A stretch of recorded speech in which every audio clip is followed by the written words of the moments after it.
بسم اللہ الرحمن الرحیم۔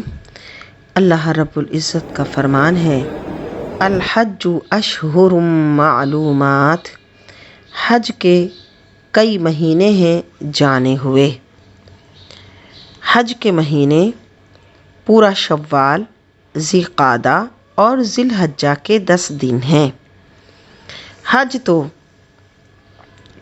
5 دنوں میں ہوتا ہے، لیکن ان مہینوں کو حج کے مہینے اس لیے کہا گیا کہ ان میں احرام باندھنا بلا کراہت جائز ہے، اور اس احرام سے تمتع یا قران ہو سکتا ہے۔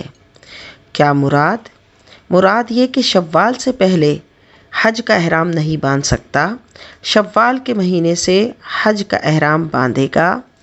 ظاہر ہے کہ لوگ اس زمانے میں بہت دور دراز سفر کر کے جاتے تھے، اور جب وہ دور دراز سے سفر کر کے جاتے تھے تو وہ حج کا احرام باندھ کر، اگر کسی کو حج قران کرنا ہوتا تھا تو حج و عمرے کا احرام ایک ساتھ باندھ کر وہ حج کے لیے نکل جاتے تھے۔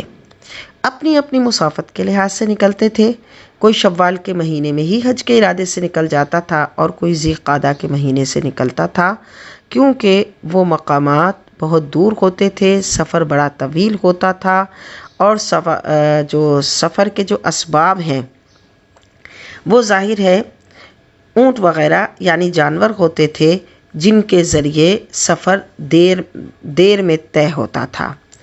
اس لیے پھر ان مہینوں کو بھی حج کے مہینے کہا گیا، یعنی مراد یہ کہ شوال، ذی قعدہ اور ذی الحجہ کے 10 دن کو حج کے ایام، حج کے مہینے اس لیے کہا گیا کہ ان میں حج کا احرام باندھا جا سکتا ہے۔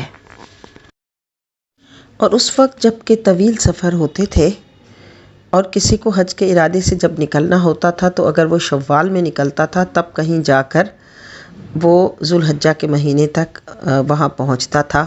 اسی طرح پہلے بحری جہاز سے جو ہے سفر ہوا کرتے تھے، اور اب بھی بلکہ بنگلہ دیش نے بحری جہاز سے سفر شروع کیا ہے، تو ظاہر ہے وہ اگر زیادہ دن کا سفر ہوگا تو پہلے ہی گھر سے نکلنا ہوگا۔